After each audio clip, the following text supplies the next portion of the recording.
Hey everyone, Chris here. Thanks for checking out the podcast. If you're enjoying it and learning something along with us, please consider becoming a supporting patron at patreon.com/ateachershistory. Or you could leave a rating and review on iTunes. It would be a huge help. If you'd like to raise your hand and participate along with us, you can find us on Facebook, Twitter, @ateachershistory, or shoot me an email, chris@ateachershistory.com. All right, let's get on to the next episode.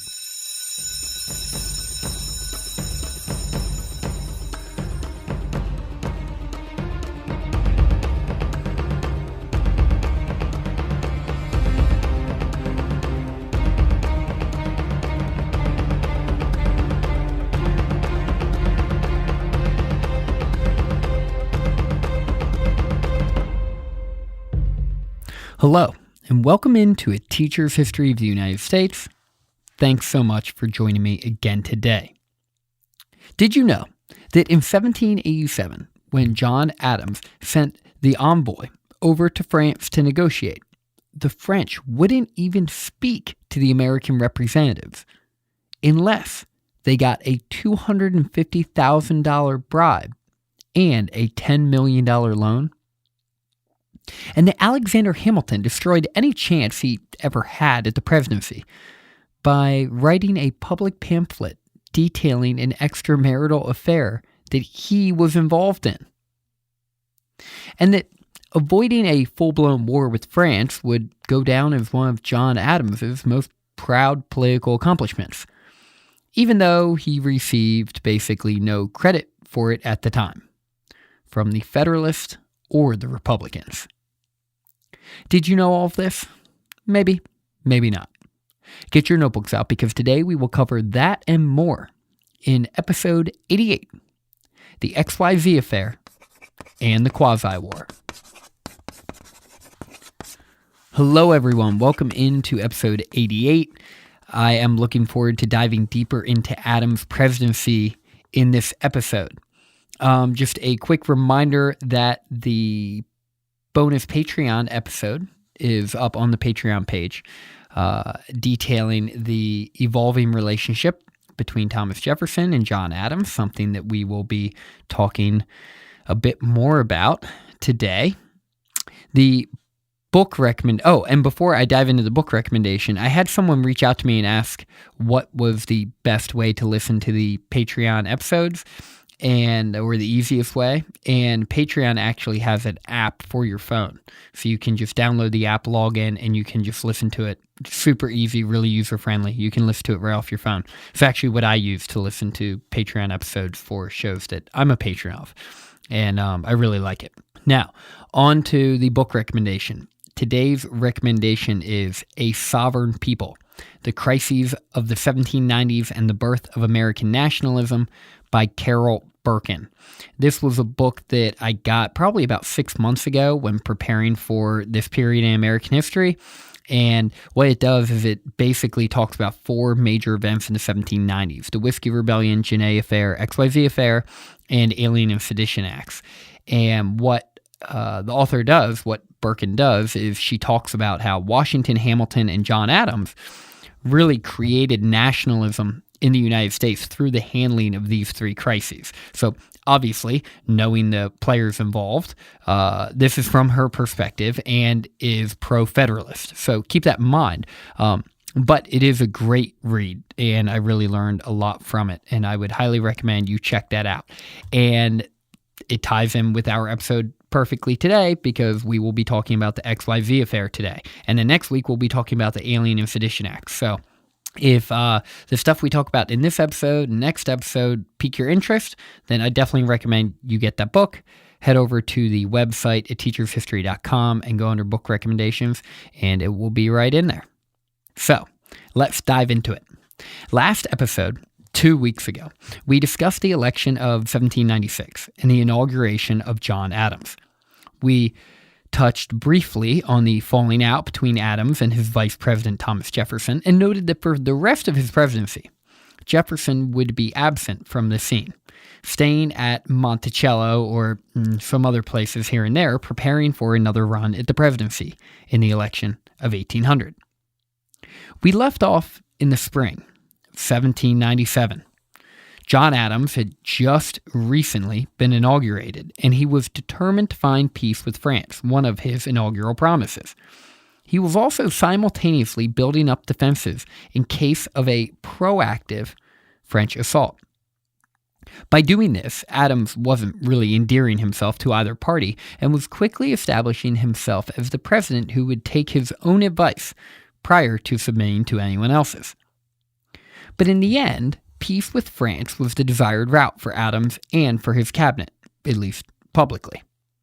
So Adams appointed two more representatives, John Marshall and Elbridge Gerry, to travel in an envoy to Paris to join Pinckney and try to negotiate some type of lasting peace agreement between the new nations. In what became known as the XYZ Affair, this mission to France stoked the politically partisan passions of the Americans and ended up posing arguably President Adams' greatest challenge. John Marshall, one of the two men that Adams chose, was a Virginia Federalist, and we will talk a lot more about him in future episodes as he will later become the Chief Justice of the Supreme Court. And, oh, by the way, John Marshall was actually cousins with Thomas Jefferson, too. But although Marshall and Jefferson had these familial ties, Marshall and Jefferson agreed on very few political issues. Marshall was fully supported by the cabinet and viewed as a great choice. Gerry, well, not so much. Adams was a close friend of Elbridge Gerry and knew that he could trust him more than almost anyone else. They had been through thick and thin together over the last 20 years. Also, because Gerry admired both France and Thomas Jefferson, this made sure the envoy would be bipartisan. When the men arrived in France, the plan was for them to meet with the newly appointed French minister, Charles Talleyrand. As the envoy traveled to Paris, hoping to strike some type of peaceable agreement, the unofficial war on the seas between the two nations continued. And I guess the term war likely isn't the most accurate way to describe it, considering that the French were just brazenly taking American trading vessels, and by this point, the number totaled over 300. American men had been wounded, tortured, and harassed. Things were getting worse and worse, and Adams was concerned that he was not going to be able to change the momentum. Adams was exhausted by this affair and relied heavily on Abigail's support, socially, politically, and psychologically. Abigail was obsessed with the political scene that Adams was involved in. She knew all about the members of Congress, both personal and professional details. Adding on to the stress of the French threat, Adams made the decision to support his son, John Quincy, to be the Minister of Prussia, an appointment that was received with harsh criticism. This type of unapologetic nepotism was frowned upon in American society and, throughout our history, incredibly rare. Some newspapers called for Adams to resign and declared that he was beginning a precedent that they would never be able to fully erase from the memory of American politics. And while we know in retrospect that there were overreactions, it is important to try to understand the perspectives Adams' political foes had at the time. Back in 1790, Vice President John Adams, beside himself with the political division that was plaguing the country, actually acknowledged that a hereditary monarchy may be necessary at some point in the future. Make no mistake, Adams' political rivals were fully aware of his perspective and his musings on the future of a potential hereditary monarchy in America, and they saw his appointment of John Quincy as a warning sign of things to come. And not surprisingly, as things began to become politically heated, Thomas Jefferson thrust himself into the center of the criticism of John Adams. He was openly supporting Adams' biggest critics and could not wrap his head around how one could send a peace envoy to France while simultaneously preparing defenses back home. Something seemed fishy, and Jefferson, Madison, Monroe, and the rest of the Republicans were skeptical. When Adams heard of this criticism, he was hurt and angry, describing it as, quote, weak, confused, uninformed, and ignorant. Jefferson once again worked actively to undermine the presidency of the United States, a presidency that he was, once again, an active member in. Jefferson, expecting France to find success in their war with Britain, wrote to France imploring them to drag out negotiations with the American envoy for as long as possible. In June of 1797, Jefferson communicated to the French government that, while Americans loved France and supported them, the new president, not so much. In fact, listen to this. This sort of blew me away. Jefferson described John Adams, the current sitting president, to the French, the country that Adams is actively trying to negotiate with. Jefferson described Adams as, quote, vain, irritable, stubborn, endowed with excessive self-love, and still suffering about the preference afforded Franklin over him in Paris. Wow. On top of this damning statement, Jefferson also reminded France that Adams did not really have the support of the American people. And, he'd only won the election by 3 votes, so the clock was ticking on his presidency. Considering the statements that Jefferson made to the French regarding Adams, there is a considerable irony. Both of these men genuinely wanted peace with France. It was just that they didn't see eye to eye on how that would happen. And Jefferson didn't fully trust that Adams even wanted it. But Adams was going to move forward with his plan, knowing it may not be particularly popular. He eventually got Congress to approve funds for 3 ships to begin some type of preparation for a conflict with France. With yellow fever ravaging Philadelphia, the Adams family stayed in Quincy, Massachusetts for the summer of 1797, which saw no real developments in the current situation with France. The only real news was John Quincy was married, and they were expecting a daughter.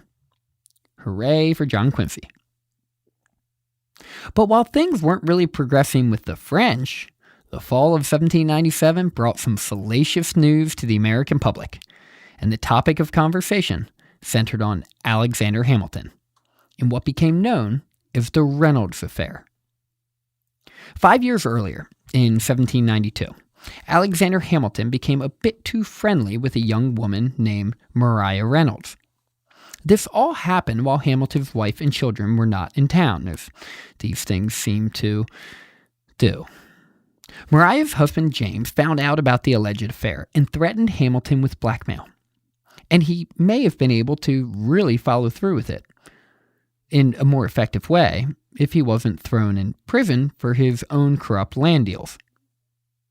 From prison, though, James got word out to the Republicans that Hamilton was sleeping with his wife, which made him an adulterer, and he was also likely using the funds from the Treasury as some type of slush fund. When confronted with the charges, Hamilton admitted to the affair with Maria Reynolds, but vehemently denied any wrongdoing in the Treasury Department. At first, this secret was kept quiet, as the men who spoke to Hamilton about it had an understanding to respect Hamilton's privacy. But eventually, in the fall of 1797, word leaked out to the Aurora, one of the most sensational Republican newspapers. They got wind of the story, and not only detailed the relationship between Hamilton and Reynolds, but also alleged that Hamilton was likely being all corrupt with James, and probably should be in a prison cell right next to him. Well, this was too much for Alexander Hamilton to sit back and listen to. So Hamilton tried to get out in front of this story and stop the speculation against him by, wait for it, publishing his own document detailing his extramarital affair. Pretty incredible stuff. What he really wanted to make sure he did was to prevent his professional principles from being tied up in his personal misdeeds. He confessed to the affair, writing that, quote, "My real crime is an amorous connection with his wife." But he vehemently denied any type of improper financial dealings with James Reynolds. As you can probably imagine, the reaction from the Republican Party upon the publication of this pamphlet was sheer, unadulterated joy. Alexander Hamilton, their most hated political foe, had now exposed himself for having questionable character and had to openly defend himself against allegations of corruption. Guilty of it or not, the fact that Hamilton felt he needed to publicly fight back against these allegations was a bad look for him. Many Republicans already viewed Hamilton as corrupt, and they were giddy with the news. This was definitely going to be the beginning of the end for Hamilton, right? Well, not so much. Don't worry, we'll be seeing more of Alexander Hamilton. He will be a public figure in the U.S. all the way up until his death. With the fall rolling into the winter, in 1797 into 1798, and still no official word from the envoy in France, Adams and others began to become a bit concerned. There was a feeling of uneasiness in the capital, with Federalists and Republicans each suspicious that the other side was up to something or knew something more about the situation than they were willing to share. And the subsequent situation with France between 1798 and 1800, which we'll talk about on this episode and into the next one, is often referred to as the Quasi-War. It is called a Quasi-War, quote-unquote, because while the U.S. was not fully engaged in war with France, there were numerous naval battles between the two countries and rising tensions, politically and socially. With Napoleon having his way in Europe and the French becoming the dominant European power, everyone eagerly anticipated news from Paris. In January of 1798, John Marshall wrote back to John Adams from Paris that he was concerned that they may not be welcomed by the French as they had expected.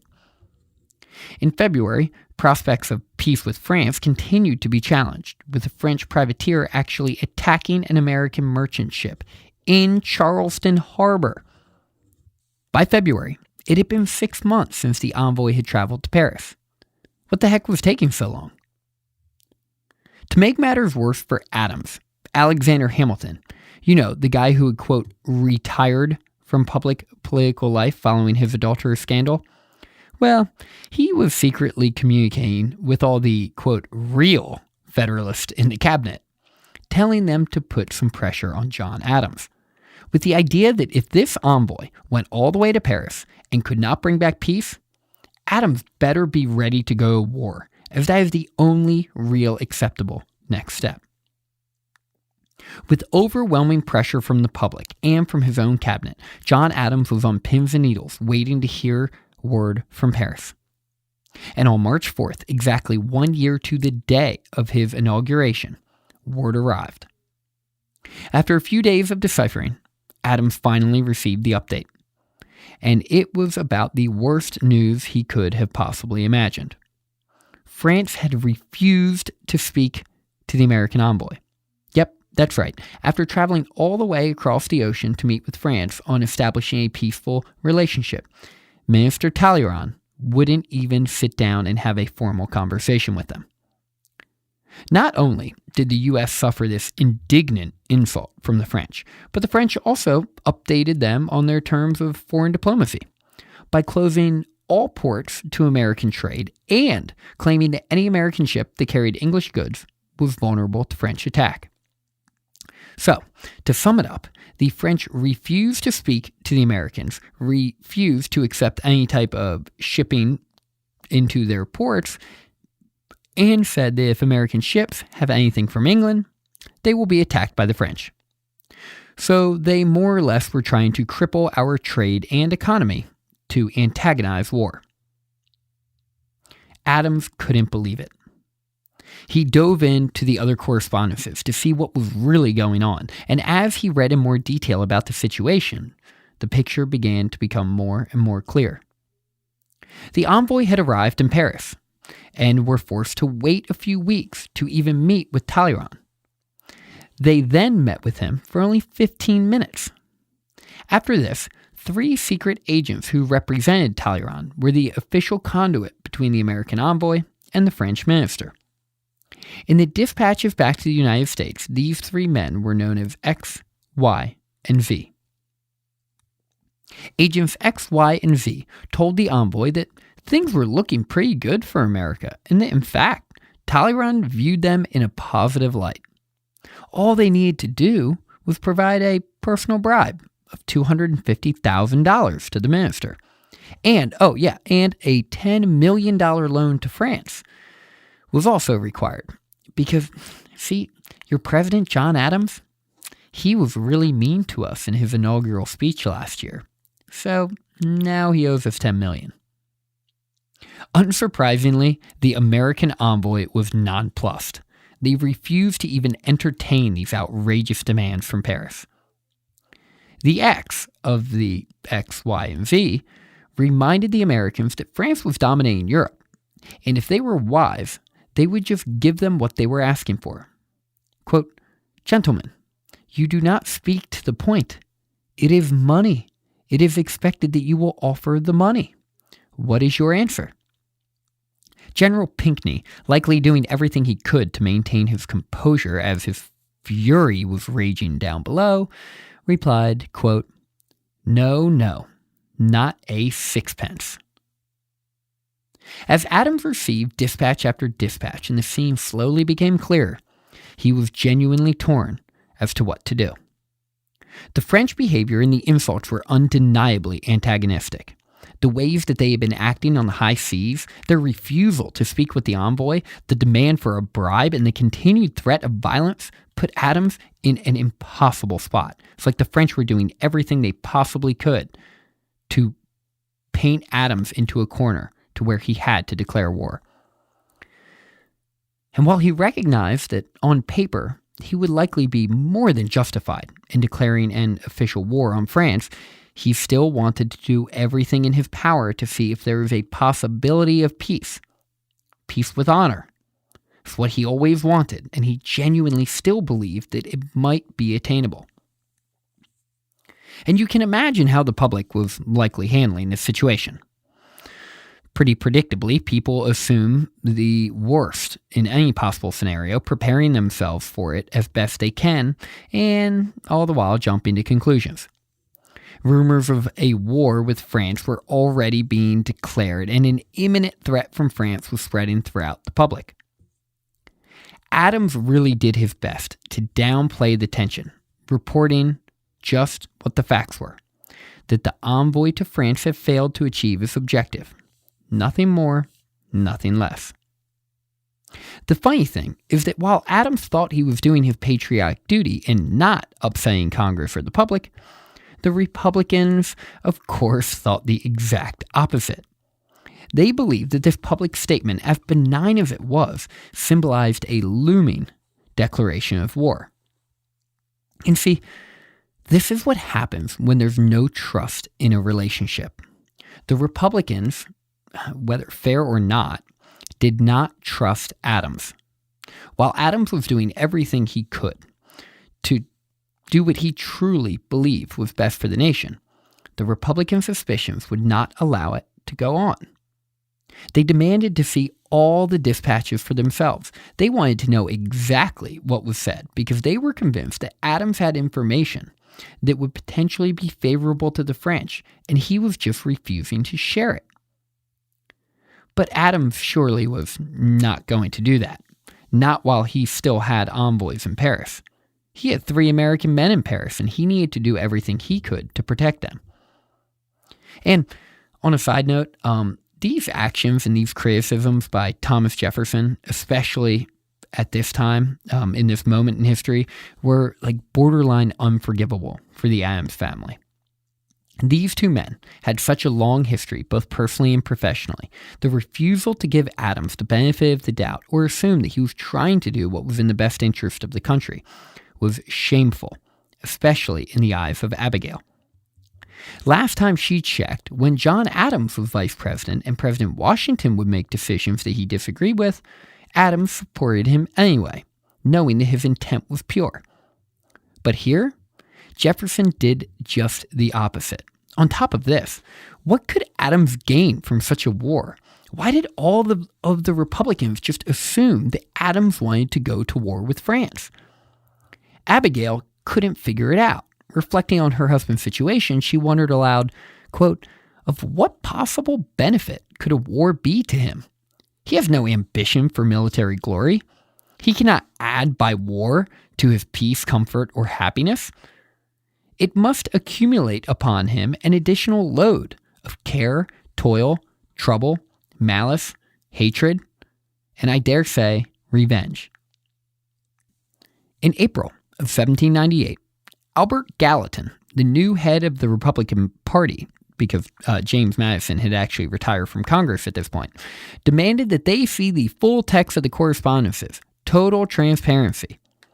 With the envoy safely on their way back home, at least that's what Adams thought, he was more than happy to comply.